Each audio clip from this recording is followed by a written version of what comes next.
बिहार विधानसभा निर्वाचन लड़िबे निपिके दल पर करिवे काम गढ़िबे स्ट्राटेजी 150 आसन को दखल करिवे ताठारु कम हेले निजर पराजय बोली मानिबे। आज्ञा पिके वरिष्ठ राजनीतिक विशेषज्ञ तथा परामर्शदाता प्रशांत किशोर लड़िबे नि बिहार निर्वाचन। आउ ए खबर सामना को आसीबा परे बिहार राजनीति रे देखिबा को मिलिछि बड़ धरणर हलचल। जनसुराज ऑर्गेनाइजेशनल भूमिका नेबे पिके 48 वर्षीय पिके निज दल जनसुराज 150 आसन विजयर टार्गेट सेट करछंती। याठारु जेकोसी कम संख्या को से निजर पराजय भावे विवेचना कराजिबो बोली पिके दंभक्ति बाढ़ी। खाली सेतिकी नुहे बिहार रे बीजेपी नेतृत्वाधीन एनडीए हारिबा को जाउथबा कहिसंती पिके।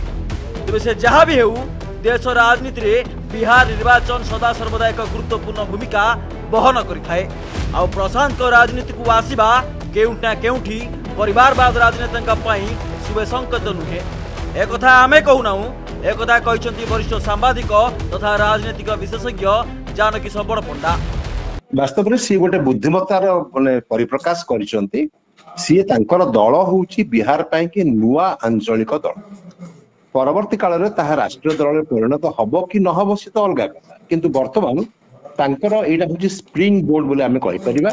जोठी सेमानकर जदि सफलता मिले सेमानक तो प्रशांत किशोर भली जने सर्वभारतीय राजनीतिक विशेष करी रणनीतिक स्ट्रेटेजिस्ट हिसाब रे आमे तांको ग्रहण करि पारू।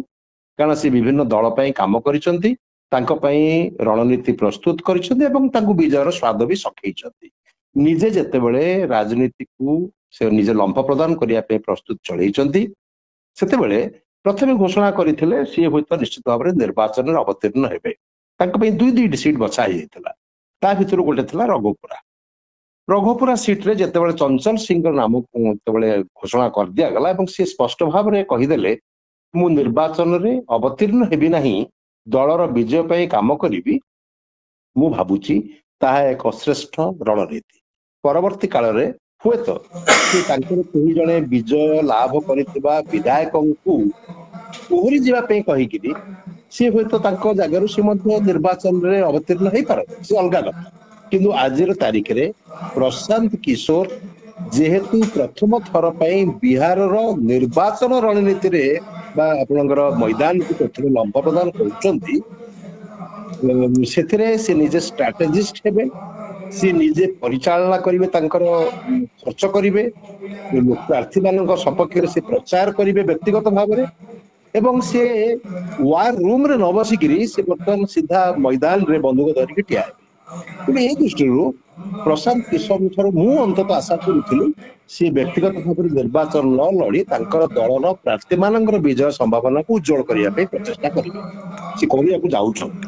वर्तमान देखंतु जेमिति भाव में पारंपरिक भाव में एनडीए एवं आपणकर जो इंडिमेंट बोली आम कहीपरिबा बा आपणकर कहीपरिबा जे महागठबंधन भितर जो युद्ध हवा को जाउछि इतरे तृतीय शक्ति भाव में प्रशांत किशोरंकर नुआ दल जोटा को कह जनसुराज दल से माने आसिक अवतीर्ण होउछथि।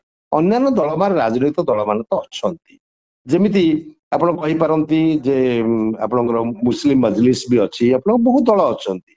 सेमाने जेतेबेले आसीबे अवतीर्ण होउचंती राजनीति रे सेमाने निश्चित भाव में किछि ना किछि भोट को एपट सेपट करिवे।